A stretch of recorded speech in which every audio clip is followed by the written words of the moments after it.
नमस्कार सर्वांचं पुन्हा एकदा स्वागत आहे आपल्या यूट्यूब चॅनल यशोमार्गवर.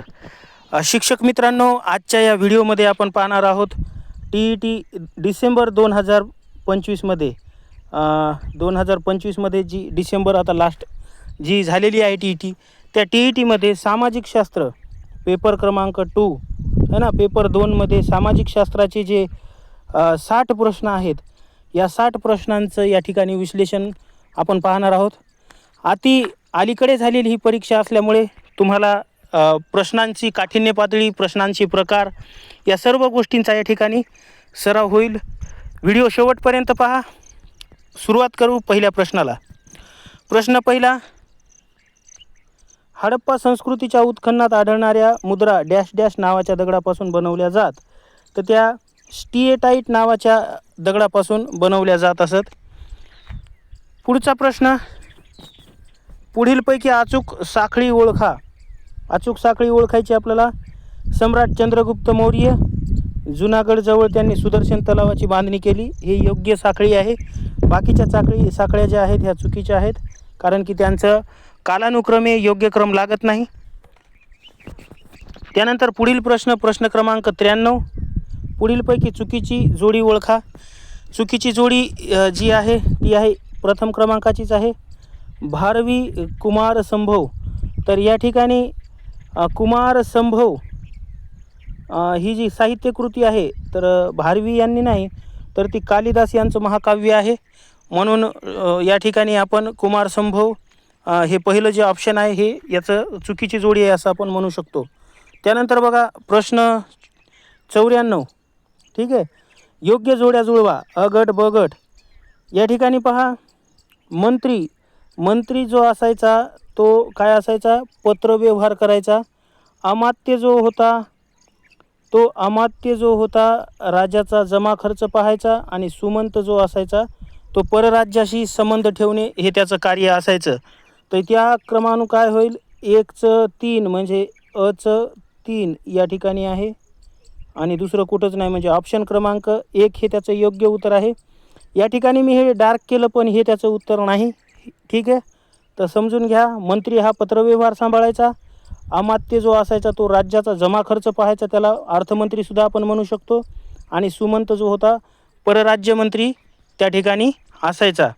तर ठीक आहे, तर ही समजून घ्या. अशा प्रकारे 3 नंबरचं नाही तर 1 नंबरचं ऑप्शन योग्य उत्तर आहे. प्रश्न क्रमांक 95, दत्ताजी व जनकोजी शिंदे यांना उत्तरेत पाठवण्यात आले कारण पंजाबवरील पकड घट्ट करण्यासाठी व नजीब खानाचा पराभव करण्यासाठी त्यांना त्या ठिकाणी पाठवण्यात आलेलं होतं. पुढचा प्रश्न क्रमांक 96, छत्रपती संभाजी महाराजांनी डॅश डॅश डॅश या ग्रंथाची रचना केली. तर बुधभूषण नावाच्या ग्रंथाची त्यांनी या ठिकाणी रचना केलेली आहे. पुढचा प्रश्न पाहू आपण. हे अगदी बेसिक प्रश्न होता, कारण की प्रचलित प्रश्न आहे, तो सर्वांना माहीत आहे. छत्रपती संभाजी महाराजांनी बुधभूषण हा ग्रंथ लिहिलेला आहे. म्हणजे काही बेसिक सोपे प्रश्नसुद्धा त्या ठिकाणी येतात, फक्त आपली उजळणी होणं अतिशय गरजेचं आहे. पुढचा प्रश्न, जगाचा कारखाना असे वर्णन या देशाचे केले जात असे. तर इंग्लंड या देशाचं असं वर्णन केलं जातं की हा जगाचा कारखाना आहे. पुढचा प्रश्न क्रमांक 98, भारतीय समाजसुधारक व त्यांनी स्थापन केलेल्या संस्था या संदर्भातील चुकीची जोडी ओळखा. तर रामकृष्ण मिशन, स्वामी दयानंद सरस्वती ही चुकीची जोडी आहे, कारण की रामकृष्ण मिशनची स्थापना जी आहे ती स्वामी विवेकानंदांनी केलेली आहे. पुढचा प्रश्न पाहू आपण. प्रश्न क्रमांक 99, पुढील घटनांपैकी कोणती घटना कालानुक्रमे सर्वात पहिली घडली होती. तर सर्वात प्रथम घडली होती कोलकाता येथे ब्रिटिशांनी एशियाटिक सोसायटीची स्थापना केली होती, जी 1784ला त्यांनी केली होती. आणि ह्या बाकीच्या ज्या घटना आहेत या नंतर घडलेल्या आहेत, म्हणून सर्वप्रथम घडलेली घटना त्या ठिकाणी आपण विचारात घेऊ शकतो. यानंतर 100 नंबरचा प्रश्न काय म्हणतो, पुढील शैक्षणिक संस्थांच्या स्थापनेच्या वर्षानुसार योग्य क्रम लावा. तर योग्य क्रम जो आहे त्यांचा पहा, या ठिकाणी 4 क्रमांकाचं जे ऑप्शन आहे ते त्याचं योग्य उत्तर आहे. 1 नंबरला क आहे, म्हणजे महाराष्ट्र राज्य शैक्षणिक संशोधन व प्रशिक्षण परिषदेची स्थापना करण्यात आली. त्यानंतर आहे ब म्हणजेच महाराष्ट्र कला संचालनालयाची स्थापना झाली. म्हणजे पहिला ऑप्शन जे आहे 1964 आहे, दुसरा आहे 1965 आणि त्यानंतर 3 क्रमांकाला घटना घडली 1966ला महाराष्ट्र राज्य माध्यमिक आणि उच्च माध्यमिक शिक्षण मंडळाची स्थापना करण्यात आली. व चौथा ऑप्शन आहे मग शेवटी सगळ्यात 1967ला महाराष्ट्र राज्य पाठ्यपुस्तक निर्मिती व अभ्यासक्रम संशोधन मंडळ पुणे या सर्व संस्थांची अशी या ठिकाणी काय झालेली आहे, स्थापना झालेली आहे. यानुसार आपली जी जोडी आहे किंवा योग्य क्रम जो आहे तो पर्याय क्रमांक 4 मध्ये दिसत आहे, म्हणून 4 हे योग्य उत्तर असेल. 101 प्रश्न सुरू करण्याच्या आधी तुम्हाला व्हिडिओ आवडत असेल तर एकदा लाईक करा आणि आपल्या चॅनलला सबस्क्राईब केला असेल तर ठीक, नसेल तर पुन्हा एकदा करा, सबस्क्राईब करून घ्या आणि लागलीच आपण वेळ न वाया घालवता पुढचा प्रश्न या ठिकाणी कव्हर करू. ठीक आहे. स्वदेशी बनावटीचा पहिला संगणक तयार करण्यात कोणत्या संस्थेचे योगदान होते? तर ते centre for development of advance computing म्हणजे ज्याला सीडॅक म्हणून ओळखलं जातं, या संस्थेचा त्या ठिकाणी समावेश होता. प्रश्न 102 विधान अ भारत हा एकत्र कुटुंब पद्धतीचा देश म्हणून जगभर ओळखला जातो. आणि विधान ब जागतिकीकरणाच्या लाटेत एकत्र कुटुंब पद्धतीला चालना मिळाली. वरील विधानांच्या संदर्भात योग्य पर्याय ओळखा. तर काय आहे, विधान अ बरोबर, विधान ब चूक, हेच योग्य याचा पर्याय आहे. कारण की जागतिकीकरणाच्या लाटेत एकत्र कुटुंब पद्धती नाही तर विभक्त कुटुंब पद्धती निर्माण झालेली आहे, म्हणून या ठिकाणी विधान अ बरोबर आहे आणि विधान ब हे चूक आहे. हे पर्याय आपण या ठिकाणी क्लिक करू शकतो. पुढचा प्रश्न क्रमांक 103 रियासतकार या नावाने कोणाला ओळखले जाते? तर रियासतकार नाव हे गोविंद सरदेसाई यांचं टोपण नाव आहे. तर त्या ठिकाणी 2 पर्याय क्रमांक योग्य उत्तर आहे. प्रश्न क्रमांक 104 योग्य जोड्या जुळवा. गट अ आणि गट ब या ठिकाणी बघा नृत्य दिलेले आहेत आणि राज्य दिलेली आहेत. महाराष्ट्राचं जे आहे लावणी आहे, त्यानंतर आंध्र प्रदेशचं कुचिपुडी आहे, केरळचं काय आहे मोहिनीअट्टम आणि तमिळनाडूचं भरतनाट्यम. या ठिकाणी बघा अचं 3, 1चं 3, बचं 1 आणि कचं 4 आणि डचं 2 म्हणजे पर्याय क्रमांक 2 हे आपला योग्य उत्तर आहे. ठीक आहे. पुढचा प्रश्न बघा, खालील विधानं आपल्याला आधी अभ्यासायची आहेत. या युगात प्राण्यांचा उपयोग सामानाच्या ने-आणीसाठी होऊ लागला. या युगात व्यापार व दळणवळण या गोष्टी विकसित झाल्या. या युगात मातीची भांडी चाकावर घडवायला सुरुवात झाली. हे कोणत्या युगाचे वर्णन आहे असा प्रश्न आपल्याला या ठिकाणी विचारलेला आहे. तर हे नवाश्म युगाचा प्रश्न आहे. ठीक आहे, नवाश्म युगाचं वर्णन आहे या ठिकाणी. तर त्याचं ऑप्शन क्रमांक 3 हे योग्य उत्तर आहे. व्हिडिओला लाईक करा, चॅनलला सबस्क्राईब करा आणि हा व्हिडिओ तुम्हाला महत्त्वाचा वाटत असेल तर अशात गरजू तुमच्या मित्रांना हा व्हिडिओ शेअर करा. कारण की सर्व मिळूया, समोर जाऊया, या धोरणानुसार आपण स्वतःचा आणि सर्वांचा विकास करूया. ठीक आहे. पुढचा प्रश्न बघा, गटात न बसणारा शब्द ओळखायचा आपल्याला. वय्य, चर्मन्ना, कारमार आणि नाव्य असे शब्द दिलेले आहेत. यापैकी हे सुरुवातीचे जे 3 शब्द आहेत वय्य, चर्मन्ना आणि चर्मन्मा आणि कारमार, हे व्यापारविषयक म्हणजे व्यावसायिकांची नावं आहेत. कोणत्या काळामधील? तर जी सिंधू सभ्यता होती त्या काळामधील हे व्यापाऱ्यांची नावं होती, म्हणजे व्यापारी जाती होत्या. आणि नाव्य ही त्यामध्ये नाही. नाव्य या शब्दाचा अर्थ असा होतो जो नाव चालवतो, असा त्या ठिकाणी त्याचा अर्थ होतो, म्हणून हा वेगळा शब्द आहे. पर्याय क्रमांक 4. पुढचा प्रश्न 107 योग्य जोड्या जुळवा. हडप्पा संस्कृतीचे ठिकाण आणि वर्तमान राज्य. तर बघा दायमाबाद जे आहे ते महाराष्ट्रामध्ये आहे. त्यानंतर राखीगडी जे आहे ते हरियाणामध्ये आहे. आणि त्यानंतर लोथल जे आहे ते आहे गुजरातमध्ये. लोथल जे आहे ते गुजरातमध्ये आहे. आणि कालीबंगा जे आहे, कालीबंगन, ते आहे राजस्थानमध्ये. म्हणून म्हणून पर्याय क्रमांक 1 हे त्याचं योग्य उत्तर या ठिकाणी होतं.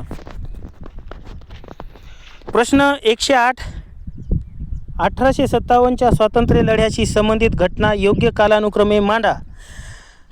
आता या ठिकाणी कालानुक्रमे काय करायचं आहे, आपल्याला क्रम मांडायचा आहे. 1 नंबरचा ऑप्शन त्याचा आपण उत्तर हायलाईट केलेला आहे, डार्क केलेला आहे. तर बघा 3 नंबरचं जे आहे, बराकपूर छावणीत मंगल पांडे यांनी असंतोषाला तोंड फोडले, त्यांनी उठाव केला होता सर्वात आधी. मग त्यानंतर 4था, हिंदी शिपायांचे दिल्लीवर पूर्ण वर्चस्व प्रस्थापित करण्यात आले. आणि त्यानंतर मग 2 नंबरची घटना घडली, म्हणजे दिल्ली परत मिळवण्याच्या उद्देशाने ब्रिटिश सैन्य दिल्लीत आले आणि मग सर्वात शेवटी तात्या टोपे यांना फाशी देण्यात आली. अशा प्रकारचं 1857च्या स्वातंत्र्य लढ्याशी या संबंधित घटना कालानुक्रमे घडल्या, म्हणून 1 नंबरचा ऑप्शन जे आहे ते त्याचं योग्य उत्तर आहे. ठीक आहे. पुढचा प्रश्न बघा, प्रश्न क्रमांक 109. एबेल जॉन्सन, तस्मान व कॅप्टन जेम्स कुक यांनी या प्रदेशात सागरी मोहिमा काढल्या. एबेल जॉन्सन तस्मान व कॅप्टन जेम्स कुक असं त्यांचं नाव आहे दोघा जणांचं. त्यांनी ऑस्ट्रेलिया व न्यूझीलंड या ठिकाणी सागरी सफरी काढल्या होत्या. त्यानंतर बघा 110, बोधचिन्ह या कराराचे बोधचिन्ह आहे. या ठिकाणी एक चित्र होतं बघा बोधचिन्हाचं, आणि ते सिटो या संघटनेशी संबंधित होतं किंवा कराराचं चिन्ह होतं. या ठिकाणी चित्र नाही देऊ शकलो. असो, व्हिडिओ आवडत असेल तर लाईक करा, सबस्क्राईब करा. महाराष्ट्रातील जिल्हा परिषदांच्या संदर्भात गटात न बसणारा जिल्हा ओळखा. तर गटात न बसणारा जिल्हा जो आहे मुंबई उपनगर आहे, कारण की पुणे, नाशिक आणि सिंधुदुर्ग या 3ही जिल्ह्यांना जिल्हा परिषदा आहेत, परंतु मुंबई उपनगर आणि मुंबई शहर हे जे जिल्हे आहेत या जिल्ह्यांना शहरी विभाग असल्यामुळं जिल्हा परिषदा नाहीत, म्हणून हा या ठिकाणी वेगळा घटक या ठिकाणी आपण म्हणू शकतो किंवा गटात न बसणारा शब्द म्हणू शकतो. प्रश्न क्रमांक 112. नगर परिषद, मुख्याधिकारी, महानगरपालिका तर काय? म्हणजे जसे नगर परिषदेला मुख्याधिकारी असतो तसं महानगरपालिकेला कोण असतो, तर त्याला आयुक्त असतो. त्याचप्रमाणे ग्रामपंचायतीला काय असतो विचारलं तर आपण काय सांगायचं, तर ग्रामपंचायतीला ग्रामसेवक असतो, किंवा त्याला आता दुसऱ्या नावानं ग्राम विकास अधिकारी असं काहीतरी नाव दिलेलं आहे, ग्राम विकास अधिकारी. ठीक आहे. तर पाहून घ्या, वरील विधाने अभ्यासा.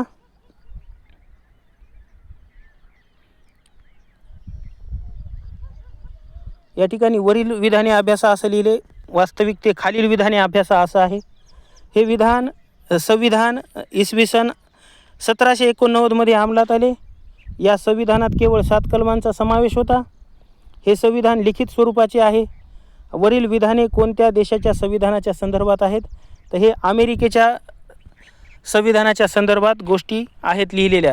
ठीक आहे, कारण त्या संविधानामध्ये फक्त 7 कलम आहेत. पुढचा प्रश्न, प्रश्न क्रमांक 114.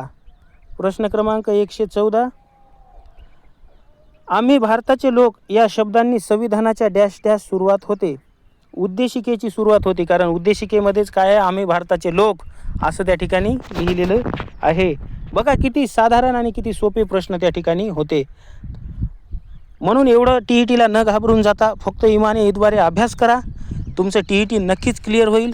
मानसशास्त्राचा आणि म्हणजे पेपर 2ची तयारी करणाऱ्यांना मी सांगू इच्छितो, मानसशास्त्राचं जास्त वाचन करा आणि त्यानंतर तुम्ही सामाजिक शास्त्रांचे प्रश्न या ठिकाणी करा. राहिलेला जो मराठी व्याकरणाचा किंवा तुमची जी भाषा आहे त्या भाषेचा जो व्याकरणाचा भाग आहे तो पाहून घ्या. बस मानसशास्त्राच्या याच्यावर तुमचा बाकीचा सगळा या ठिकाणी पेपर क्लिअर निघतो. बस तुम्हाला माझ्या खूप शुभेच्छा आहेत या ठिकाणी, आणि तुमच्यासाठी मी व्हिडिओ पण भरपूर या ठिकाणी घेऊन आलेलो आहे, आणखी घेऊन येत राहील. तुम्ही फक्त आपल्या चॅनलला सबस्क्राईब करून ठेवा. ठीक आहे. पुढचा प्रश्न पाहू आपण. व्यक्तीच्या मूलभूत हक्कांचा भंग झाल्यास न्यायालयाकडे दाद मागता येते. हे डॅश डॅश याचे उदाहरण आहे. तर हे संविधानात्मक उपाययोजनेचा हक्क याचं हे एकमेव उदाहरण आहे. ठीक आहे. प्रश्न 116. महाराष्ट्र विधान परिषदेच्या संदर्भात पुढीलपैकी कोणते विधान चुकीचे आहे, तर या ठिकाणी अँग्लो इंडियन समाजास पुरेसे प्रतिनिधित्व नसल्यास त्या समाजाचा एक प्रतिनिधी राज्यपाल विधान परिषदेवर नेमत असतो. तर हे विधान या ठिकाणी चुकीचं आहे. ठीक आहे. प्रश्न 117वा, विधान 1914 ते 1918 या कालावधीत पहिले महायुद्ध झाले. बरोबर आहे. विधान ब, पहिल्या महायुद्धात ब्रिटन, फ्रान्स, रशिया, इटली व अमेरिका या मित्र राष्ट्रांचा गट होता. हे विधान पण बरोबर आहे. विधान क, पहिल्या महायुद्धात जर्मनी, ऑस्ट्रिया, हंगेरी, तुर्कस्तान व बल्गेरिया हा मध्यगत राष्ट्रांचा गट होता. तर हे विधानसुद्धा बरोबर आहे. म्हणजे विधाने अ, ब, क बरोबर आहेत. पर्याय क्रमांक 1 उत्तर योग्य आहे. यानंतर पहा प्रश्न क्रमांक 118, भारताच्या संविधानातील मार्गदर्शक तत्वामधील कलम डॅश डॅशनुसार परराष्ट्र धोरणाची व्यापक चौकट स्पष्ट करण्यात आलेली आहे. त्याचं योग्य उत्तर आहे कलम क्रमांक 51. ठीक आहे. याच्यानुसार परराष्ट्र धोरणाची या ठिकाणी व्यापक चौकट स्पष्ट करण्यात आलेली आहे संविधानाच्या. आणि त्याच पुढं दुसरं 51A आहे. तर यामध्ये दुसरे मूलभूत कर्तव्य या ठिकाणी काय केलेलं आहे, अंतर्भूत केलेले आहेत. 1919 मॅकमोहन रेषा डॅश डॅश या दोन देशांमधील आंतरराष्ट्रीय सीमेशी संबंधित आहे. तर मॅकमोहन रेषा ही भारत व चीन या दोन देशांच्या दरम्यान आहे. प्रश्न क्रमांक 120, भारतीय संविधानाच्या कलम 324 नुसार डॅश डॅश या स्वायत्त यंत्रणेची निर्मिती केली आहे. तर काय आहे 324 नुसार? निवडणूक आयोग आहे. पर्याय क्रमांक 2 हे त्याचं योग्य उत्तर असणार. यानंतर 121, खालीलपैकी कोणत्या खंडात नद्या कालव्याने जोडून मार्ग तयार झाले आहेत? तर युरोप खंडामध्ये या ठिकाणी नद्या कालव्याने जोडून मार्ग तयार झालेले आहेत. त्यानंतर पुढचा प्रश्न क्रमांक 122, नॉट्स हे परिमाण डॅश डॅश वेग किलोमीटरमध्ये मोजण्यासाठी वापरले जाते. तर नॉट्स हे कशासाठी वापरले जाते? वाऱ्याचा वेग मोजण्यासाठी त्या ठिकाणी मोजले जाते, किलोमीटरमध्ये मोजण्यासाठी वापरले जाते. पुढचा प्रश्न बघा, प्रश्न क्रमांक 123, बंगळुरू शहराच्या कोणत्या दिशेत मुंबई शहर स्थित आहे? तर बंगळुरू शहराच्या वायव्य दिशेमध्ये मुंबई हे शहर उपस्थित आहे. दिशेत म्हणत आहे ते. ठीक आहे. पुढचा प्रश्न बघा, बारखान हे भूरूप डॅश डॅश, बारखान हे भूरूप डॅश डॅशचे संचयन कार्य आहे. तर ते वाऱ्याचं संचयन कार्य आहे, त्याला बारखान असं म्हटलं जातं. भूगोलचे, इतिहासाचे एकदम डीपमध्ये पण प्रश्न या ठिकाणी काही विचारलेले आहेत की ते फक्त अभ्यास केल्याच्या नंतरच आपल्याला येऊ शकतात. काही प्रश्न असे आहेत की ते फक्त चर्चेमधूनच आपण ऐकलेले आहेत. असे सोपेही प्रश्न या ठिकाणी विचारले आहे. जसे की छत्रपती संभाजी महाराजांनी लिहिलेला जो ग्रंथ आहे आपण वाचलं नाही, किती वेळा ऐकलेला आहे पण भाषणामध्ये याच्यामध्ये. तर असे एकदम बेसिक प्रश्न पण आहेत आणि अभ्यास करून या ठिकाणी त्याची उत्तरं मिळतील असेही प्रश्न आपल्याला या ठिकाणी दिलेले आहेत. पुढचा प्रश्न बघा, बघा 125, आफ्रिकेतील कांगो नदीच्या खोऱ्यात आरोह प्रकारचा पर्जन्य पडतो. आरोह प्रकारचा पाऊस त्या ठिकाणी पडत असतो. पुढचा प्रश्न बघा 126, रांची हे पर्यटन शहर कोणत्या राज्यात स्थित आहे? तर ते झारखंड या राज्यामध्ये स्थित आहे. प्रश्न क्रमांक 127, भारतात एक प्रमाण वेळ निश्चित केली असून ब्राझीलमध्ये डॅश डॅश प्रमाण वेळा निश्चित आहेत. तर किती आहेत? 4 आहेत. ब्राझीलमध्ये 4 प्रमाण वेळा त्या ठिकाणी निश्चित केलेल्या आहेत. प्रश्न 128, खालीलपैकी कोणता उद्योग स्थानमुक्त उद्योग नाही ते ओळखा? तर वस्त्र उद्योग जो आहे स्थानमुक्त उद्योग नाही. स्थानमुक्त उद्योग कोणते आहेत? हिरे तासणे, घड्याळे तयार करणे आणि भ्रमणध्वनी संच निर्माण करणे हे स्थानमुक्त उद्योग आहेत. या ठिकाणी हे कोणतं भूगोलामधला हा प्रश्न आहे, ज्या ठिकाणी आर्थिक भूगोल असा त्याचं नाव असतं. तर त्यामधून हा आलेला प्रश्न आहे. त्यानंतर 129, समान वैशिष्ट्यांचा कोणता अचूक गट आहे ते ओळखा? थरचे वाळवंट, सुदान वाळवंट, गोबीचे वाळवंट, अरब वाळवंट हे सर्व वाळवंट आहेत. म्हणून हे काय आहेत? अचूक गट आहे. आणि बाकीचे जे आहेत ते चूक गट आहेत. जसे की बघा मराठवाडा, नागपूर, कोकण, खानदेश. बघा नागपूर हा प्रादेशिक कसा आहे? प्रशासकीय विभाग आहे आणि हे बाकीचे जे आहेत हे प्रादेशिक विभाग आहेत. ठीक आहे. त्यानंतर बाकीचं जर पाहिलं तर पुणे, म्युनिच, न्यूयॉर्क आणि शांघाय.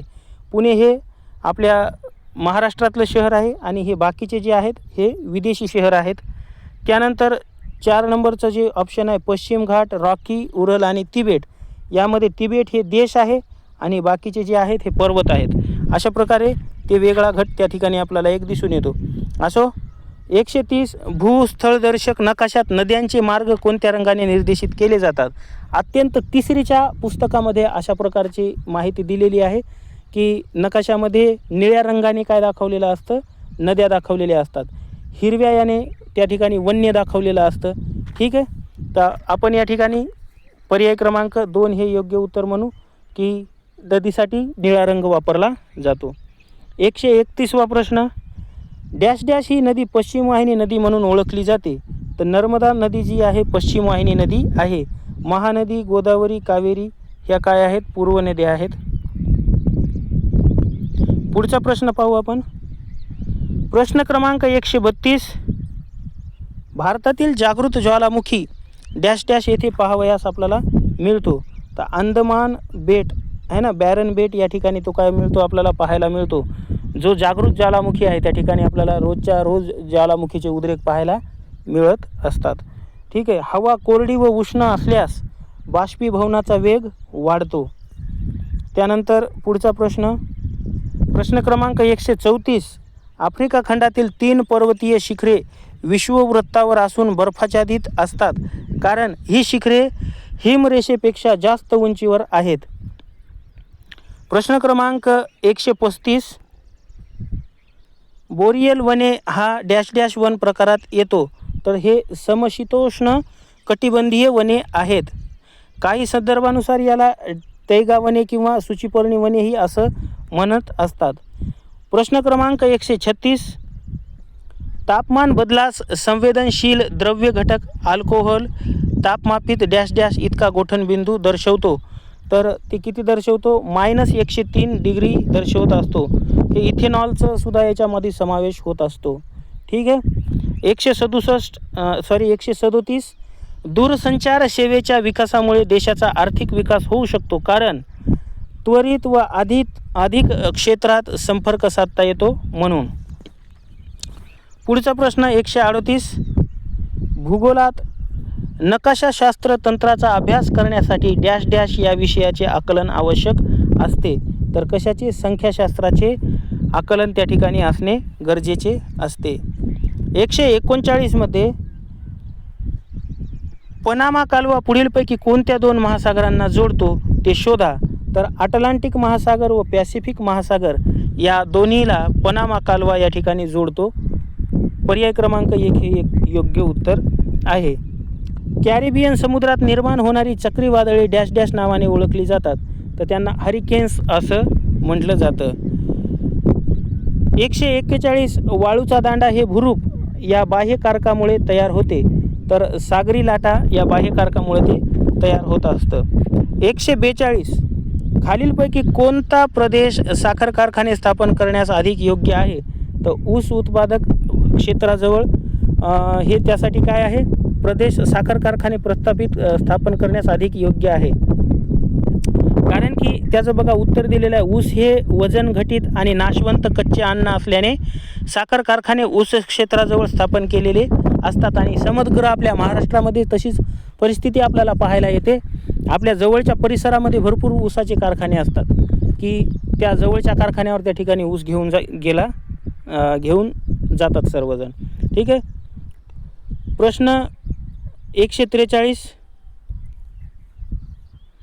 या ठिकाणी जे लाल रंगाचं आहे ते ऑप्शन केलं आहे आणि प्रश्नाला मी त्या ठिकाणी लाल केलेलं नाही. असो, तर बघा सागरी निक्षेपात पुढील घटकांचा समावेश असतो.